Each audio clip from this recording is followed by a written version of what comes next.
오늘 하나님께서 우리에게 주시는 말씀은 창세기 16장 1절에서 6절 말씀입니다. 창세기 16장 1절에서 6절 말씀 우리 다 같이 봉독하겠습니다. 아브라함의 아내 사레는 출생하지 못하였고 그에게 한 여종이 있으니 애굽 사람이요 이름은 하갈이라. 사레가 아브라함에게 이르되 여호와께서 내 출산을 허락하지 아니하였으니 원하건대 내 여종에게 들어가라. 내가 자녀를 얻을까 하노라 하매 아브라함이 사레의 말을 들으니라. 아브라함의 아내 사레가 그 여종 애굽 사람 하갈을 데려다가 아브라함에게 첩으로 준 때는 아브라함이 가나안 땅에 거주한 지 10년 후였더라. 아브라함이 하갈과 동침하였더니 하갈이 임신하매 그가 자기의 임신함을 알고 그의 여주인을 멸시한지라. 사레가 아브라함에게 이르되 내가 받는 모욕은 당신이 받아야 옳도다. 내가 나의 여종을 당신의 품에 두었거늘 그가 자기의 임신함을 알고 나를 멸시하니 당신과 나 사이에 여호와께서 판단하시기를 원하노라. 아브라함이 사레에게 이르되 당신의 여종은 당신의 수중에 있으니 당신의 눈에 좋을 대로 그에게 행하라 하며 사레가 하갈을 학대하였더니 하갈이 사레 앞에서 도망하였더라. 아멘. 오늘 말씀의 내용을 요약해 보면은 아브라함에게 자녀가 없자 그 부인 사레가 그의 여종 하갈을 아브라함에게 들여보내는 이제 말씀으로 시작하고 있습니다. 아브라함은 아내의 말을 그대로 듣고 여종을 이제 맞이하게 됩니다. 그러자 여종이 자기의 위치를 모르고 주인을 업신여기게 되지요. 한마디로 표현하면 분수를 모르고 까불게 된 상황입니다. 이에 아내는 남편에게 이 상황을 이제 이르게 되죠. 또 남편은 이제 아내가 그 여종을 마음대로 하도록 허락을 합니다. 그러자 주인의 여종은 학대를 견디다 못해서 이제 도망을 간다라고 하는 이제 내용으로 구성되어 있습니다. 우리는 이런 상황을 보면서 자신의 위치를 알고 분수를 안다는 것이 얼마나 복된 일인지 다시 한번 깨닫게 됩니다. 그러면서 당시의 생활을 또 당시의 이 모습을 이제 묵상을 해보았습니다. 당시 여종이 있다는 것은 그래도 아브라함의 생활이 가난하지 않고 넉넉하다라고 하는 증거를 보여주는 것입니다. 창세기 14장을 보면은 아브라함이 이제 조카 롯을 구하러 이제 집에서 나가는데 집에서 길리운 자 318명을 이제 데리고 가서 롯을 구해오는 그 장면이 있습니다. 이러한 장면만 보더라도 아브라함은 이제 그렇게 가난하지 않고 넉넉한 그런 생활을 했다라고 하는 것을 보여주는 것이죠. 이런 상황에서 자식이 하나도 없다는 것은 아브라함에게 있어서 무척 수치스러운 일이었을 것이고 또 그로 인해서 마음이 무척 초조한 그러한 마음을 가졌을 것입니다. 더군다나 이스라엘 그 이제 상황에서 자식이 없다라고 하는 것은 그러한 마음을 갖게 한다라고 하는 그런 것이죠. 더군다나 나이도 이제는 들어서 100살이 다 되는 이제 그런 시기였고 아내 역시 이제 아내로 역할을 할 수 있는 그런 시기도 지나가고 있었기 때문에 그렇습니다. 이런 상황에서 아내가 제의한 그런 사건, 여종을 받아들인다고 하는 이 사실은 아브라함에게 있어서 거절할 하등의 이제 이유가 없었던 것이죠. 그래서 이제 아브라함은 얼른 아내의 말을 이제 듣고 이제 여인을 그 애굽 여인 하갈을 취했던 것입니다. 그런데 여자의 적은 여자라고 아무리 아내가 좋은 마음으로 이제 하갈을 아브라함에게 보냈다 할지라도 이제 그 일로 문제가 생겼습니다. 굴러 들어온 돌이 밖에 있는 돌을 빼내는 이제 격이 되었기 때문에 그렇습니다. 분수를 모르는 하갈이 이제 사레를 무시하게 된 것이죠. 그래서 사레의 마음이 불편하게 되었습니다. 창세기 12장에 보면은 하나님은 아브라함으로 하여금 별과 같이 모래알 같이 이제 자손을 많이 주신다고 했는데 한 명의 자손도 허락지 않는 이 지금의 상황에서 아브라함이나 사레 모두는 힘든 과정이었을 것이고 그래서 이제 아브라함은 아내 사레의 말을 이제 수긍하고 하갈을 이제 받아들였던 것입니다.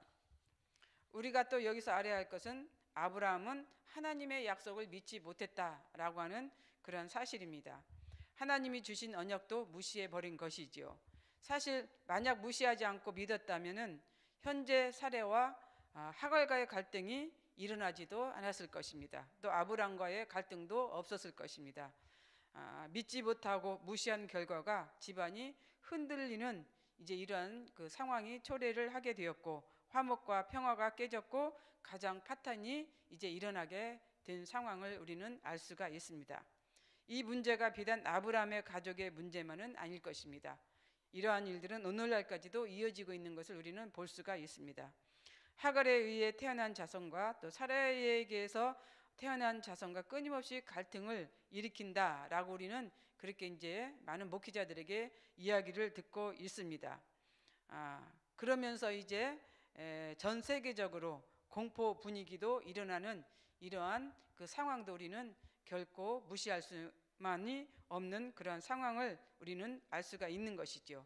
한순간 잘못된 생각, 또 한순간 잘못된 마음으로 빚어진 사태가 이렇게 엄청난 큰 사태로 이끌어 주었다라고 하는 것을 이제 성경은 보여주고 있는 것이죠. 그래서 우리도 아브라함이나 사레와 같은 실수를 해서는 안 된다는 교훈을 얻습니다.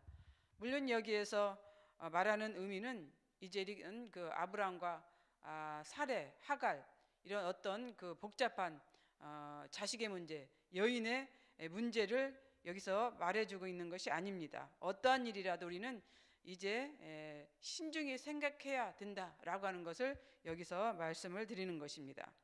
또한 여기서 우리가 아브라함의 처세를 이제 볼 수가 있습니다.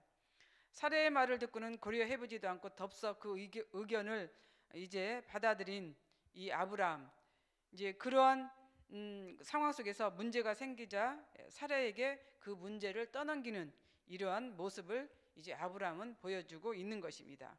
본인이 그랬던 행동을 했으면 반드시 본인이 해결을 해야 되는데 그 문제를 해결할 생각을 안 하고 이제 떠넘긴 이러한 모습인 것이죠. 이렇게 됐을 때 결과는 뻔한 것이 아니겠습니까? 더군다나 이제 아내로 입장해 봤을 때 그러한 일을 하고 싶은 사람들이 어디 있겠습니까? 다 이제 마음은 하나일 것입니다. 그런데 이제 그런 문제 속에서 문제가 일어나자 아브라함은 이제 아내 사레에게 그 문제를 떠넘긴 것을 우리는 볼 수가 있는 것이죠. 그래서 어떻게 보면은 지금의 중동의 사태도 이제 그러한 과정 속에서 일어난 것이 아닌가 하는 이런 이제 생각이 드는 것입니다. 현재를 사는 우리 모두는 이런 속성을 가졌다라고 이렇게 생각이 듭니다. 아브람과 같은 속성, 또 사레와 같은 속성. 그래서 어른들의 잘못된 이런 속성 때문에 자라나는 자녀들이 많은 고통을 겪고 있다라고 하는 그런 사실들. 그래서 우리는 그런 문제가 있으면은 원인과 결과를 직시해서 그 문제를 잘 풀고 해결해 나가는 지혜로운 사람들이 되어야 한다는 사실을 오늘 성경을 통해서 우리에게 가르쳐주고 있습니다. 그렇습니다. 요즘 자식이 부모를 죽이는 경우들이 가끔씩 방송에서 이야기하고 있습니다. 대부분 이제 그런 경우는 돈 때문에 그러한 일들이 일어나게 되지요. 물론 돈 때문이 아닌 그런 일도 있습니다. 서로 간에 이 성격 차이 때문에 부모와 자식 간에 계속해서 갈등을 일으키다 보니까 그러한 일들도 일어나는 경우를 우리는 볼 수가 있습니다. 어찌됐든 그런 문제가 일어나는 것은 이제 그 어른의 이제 잘못이 크다라고 저는 생각이 듭니다. 부모의 그런 속성이 있기 때문에 자꾸만 자녀들에게 주입을 시키시고 억압을 하고 그러다 보니까 자녀들이 그러한 못된 생각, 못된 행동들을 한다라고 하는 그런 것들이죠. 그래서 우리는 자식을 탓하기에 앞서서 먼저 부모의 그 성격이나 부모의 마음을 우리가 이제 생각해 보아야 된다라고 하는 것을 이제 알면은 좋겠습니다. 또한 우리는 여기서 하갈의 상황도 이제 체크해 보아야 됩니다. 당시 노예는 주인이 죽으라고 하면은 죽어야 하는 것이 이 그 노예의 관습이었습니다. 물론 어쩔 수 없이 이제 주인이 시키니까 그런 일을 했겠지만 그렇다고 주인을 멸시하고 무시해서는 안 된다라고 하는 그런 사실이죠. 그런데 하갈이 그런 지혜가 없었습니다. 하갈에게 있어서 지금의 위치가 최고인 줄 알았던 것이지요. 더군다나 대가 끊길 위기에서 이제 그 자식을 이제 임신하다 보니 천하를 얻은 듯한 교만한 마음이 들었던 것 같습니다. 그래서 사람은 자신의 위치를 알아야 하고 자신의 처지를 알아야 합니다. 자신의 위치를 망각한 생각이 그 같은 일을 하게 만든다고 하는 이 사실, 좀 더 하갈이 지혜로웠다면은 이제 쫓겨나는 일은 없었을 것이고 도망가는 일은 없었을 것입니다. 아브라함의 사랑도 받으며 살았을 것입니다. 그런데 지혜롭지 못한 하갈이 이런 처신을 잘 못해서 그런 결과를 얻은 것을 우리는 성경을 통해서 알 수가 있습니다. 그런데 이러한 문제는 어쩌면 오늘날의 더 현실적인 문제일 수도 있습니다. 좀 더 깊은 현실적인 차원으로 본다면은 아브라함과 사레와 하갈과의 문제가 아니라 오늘날 우리의 문제일 수 있다라고 하는 그런 것이죠. 그래서 이러한 과정 속에서 이러한 일로 인해서 이제 현재 살아가고 있는 많은 사람들이 얼마나 많은 고통 속에 있는지 우리 모두는 주위에서 이야기를 들으면서 잘 알 수 있을 것입니다. 하나님의 계획은 아브라함과 사라에게서 태어날 씨가 하나님의 계획이었습니다. 그런데 뜻하지 않는 일로 인해서 이제 하갈과의 이제 자녀가 태어나는 이런 과정을 통해서 보았을 때 성경에서는 하나님의 언약, 하나님의 말씀이 이제 하나님께서는 변경하지 않는다고 하는 사실, 변하지 않는다고 하는 사실을 우리는 이제 오늘 말씀을 통해서 가르쳐주고 있는데 그게 무엇입니까? 하나님은 하갈가에서 태어난 그 아들로 이 씨를 이어가지는 절대 않는다고 하는 그런 사실이에요. 비록 이제 어떤 사람의 실수로 인해서 이제 하갈가에서 이스마엘이 태어났지만은 하나님은 이스마엘을 후계자로 세우지 않았다라고 하는 그런 사실. 반드시 하나님은 아브라함과 사라에서 나오는 그 씨로 이제 후손을 이제 이어가게 한다고 하는 사실을 우리는 이제 앞으로 계속해서 성경을 통해서 이제 알 수가 있습니다. 그렇습니다. 하나님은 아브라함의 씨로 이제 이어져야 합니다. 그 씨가 누구였습니까? 대표적으로 다윗이었고 또 다윗을 통하여서 하나님은 이제 예수 그리스도가 이제 그 계보에서 나오게 되는 것을 우리는 성경을 통해서 보여주고 있습니다. 오직 예수 그리스도만이 당신이 창조하신 이 세상에서 구원 사역을 이룰 수 있기 때문에 그렇습니다. 어떤 사람도 예수 그리스도를 대신할 수 없습니다. 그래서 하나님은 이제 아브라함과 사레를 통해서 그 씨로 이제 예수 그리스도의 이런 그 계보를 이어가는 이 일들을 이제 변경하지 않고 변하지 않고 이제 이룰 수 있는 이 사역을 오늘 성경을 통해서 우리는 보여주고 있습니다.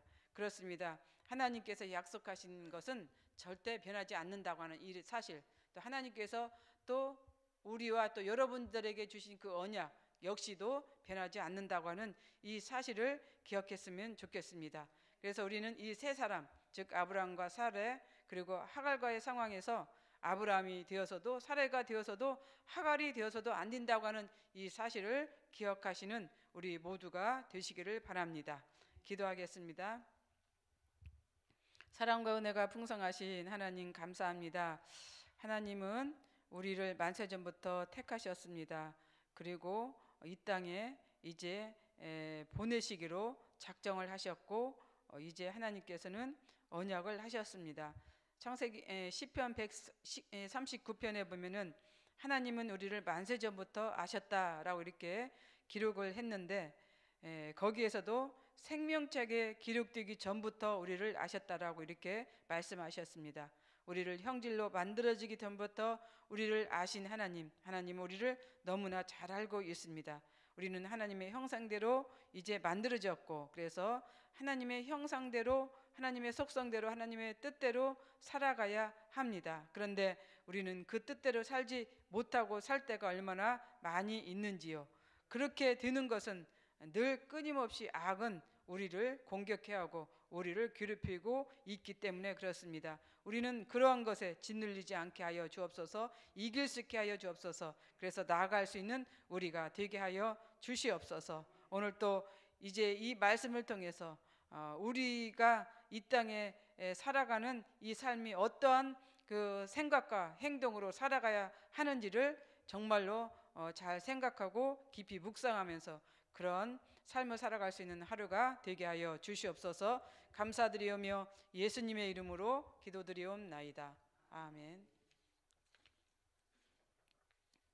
공동 기도문 선교입니다. 모든 민족과 나라에 십자가의 복음을 전하도록 온 세계에 12개의 선교센터를 세우게 하옵소서.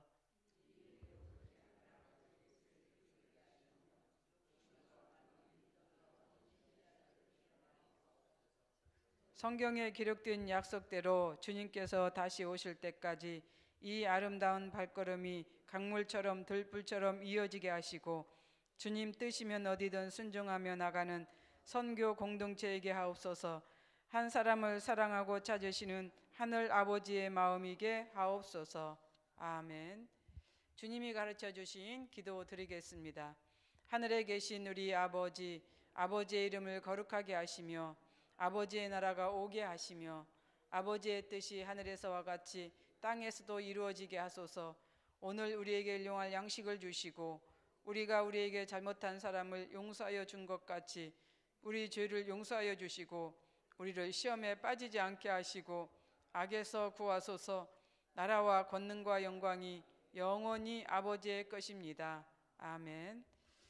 지금 들은 말씀이 내 삶으로 이어지게 하옵소서. 제 113년차 교단 총회가 오늘부터 시작됩니다. 이제 이 교단 총회를 통해 회복하고 전진하는 성결 교단이 될 수 있도록 기도해 주시기를 바랍니다. 오늘 각 지역 여전도의 기도회와 교구전도대 사역에 귀한 열매가 있게 하옵소서. 교구별 대신방을 통하여 가정마다 복받게 하시며 은혜와 사랑이 넘치게 하소서. 시애틀 로고스 비전 스쿨을 비롯한 단기 선교 일정들이 잘 준비되어 진행되게 하옵소서. VIP 초청주의를 앞두고 기도로 준비하는 성도들에게 영혼 구원의 기쁨을 맛보게 하옵소서.